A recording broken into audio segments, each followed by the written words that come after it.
అనంతపురం నగరంలోని గుత్తి రోడ్డులోని ఒక సెంట్రల్ బ్యాంక్ ఆఫ్ ఇండియాలో ఒక ఎంప్లాయీ ఇక్కడ పనిచేసే రవికుమార్ అనే ఒక అటెండర్ సూసైడ్ చేసుకోవడం తీవ్ర కలకలం రేపింది. బ్యాంకు తెరిచిన సమయంలోనే అయితే అటెండర్ లోపలికి వచ్చి బ్యాంకులోని ఒక బాత్రూమ్ దగ్గర ఉరి వేసుకొని చనిపోవడం జరిగింది. అయితే ఆయన స్పష్టంగా లెటర్లో కూడా రాశాడు, నా చావు కారణము నేను అప్పులు ఎక్కువ చేశాను, అధిక వడ్డీలకు తెచ్చి అప్పులు చేశాను, దాన్ని తిప్పుకోలేకపోతున్నానంటూ కూడా బ్యాంకు లోపలికి వచ్చి అయితే ప్రస్తుతం మనం చూస్తూ ఉన్నాం. ఈ బ్యాంకులోన ఒక బాత్రూమ్ ఉంటుంది, ఆ బాత్రూమ్ దగ్గరికి వచ్చి ఆయన ఉరి వేసుకున్నాడు. ఒక నైలాన్ తాడు తీసుకుని ఉరి వేసుకున్న సందర్భం కనిపిస్తుంది, చూస్తూ ఉన్నాం. అయితే ఆ కిటికీకి అయితే నైలాన్ తాడు బిగించుకొని ఇక్కడే ఉరి వేసుకుంటే ఎంతసేపటికి తలుపు తీయకపోయేసరికి అనుమానం వచ్చి కొంతమంది బ్యాంకు సిబ్బంది వచ్చి తలుపులు పలగొట్టి చూడగా అప్పటికే ఆయన ఉరి వేసుకుని చనిపోయింది తెలుసు. చూస్తూ ఉన్నాం బ్యాంకు సంబంధించిన తలుపు అంతా కూడా ఇక్కడ విరిగిపోయి కనిపిస్తూ ఉంది. అంటే బ్యాంకు సిబ్బంది ఎంతసేపుకి వచ్చి రాకపోయేసరికి ఆ సిబ్బంది వచ్చి తలుపు పలగొట్టి చూడగా అప్పటికే ఉరికి విలాడుతున్నట్టు స్పష్టంగా తెలుస్తుంది. అయితే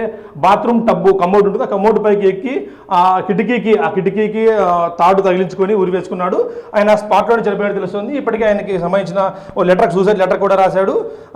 తన భార్యతో అయితే హరిత అనే ఉందో అమ్మాయికి తన భార్యకు లెటర్ల ద్వారా చూపించి లెటర్లో చెప్పాడు, నాకు క్షమించు అని చెప్పి లెటర్ కూడా రాయడంతో ఇదంతా కేవలం అప్పులు ఎక్కువ కావడం వల్ల ఆయన చనిపోయినట్టు కూడా మనకు స్పష్టంగా తెలుస్తుంది. హరిత, నన్ను క్షమించు, నిన్ను ప్రతి దాంట్లో మీకు నేను బతుకుండడం వల్ల మీకు ఎటువంటి లాభం లేదు అంటూ కూడా పిల్లల్ని నిన్ను వదిలి వెళ్తున్నా క్షమించు అంటూ కూడా లెటర్ రాయడం కూడా జరిగింది.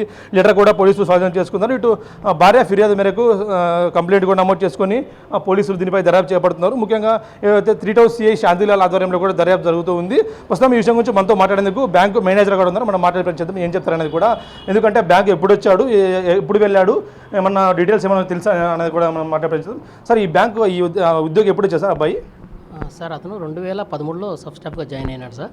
సో ఇక్కడ అనంతపురంలోంచే ఉండి మాకు బ్రాంచ్కి అటెండ్ అవుతూ ఉంటాడు రోజు. యాక్చువల్గా ఈరోజు కూడా దాదాపుగా 9:30, 9:40 మధ్యలో వచ్చినాడు.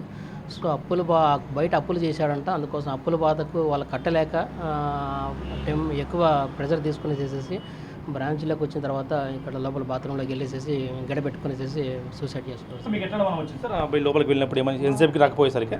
యాక్చువల్గా మాకు ఎటువంటి అనుమానం లేదు సార్. చాలాసేపు రాకపోతే దాదాపుగా ఒక 10 నిమిషాలకు రాకపోతే మేము అందరం వెళ్ళాం సార్. డోర్ నాక్ చేస్తే అటు ఎటువంటి రెస్పాన్స్ లేదు. ఇమీడియట్గా మేము మళ్ళీ 100కి ఫోన్ చేసాం, లోకల్ పోలీస్కి ఫోన్ చేసాం. వాళ్ళు ఇమీడియట్గా వచ్చి చూస్తే మేము డోర్ అంతా కట్ చేసాం. చూస్తే ఆల్రెడీగా హ్యాంగ్ చేసుకుని ఉన్నాడు సార్.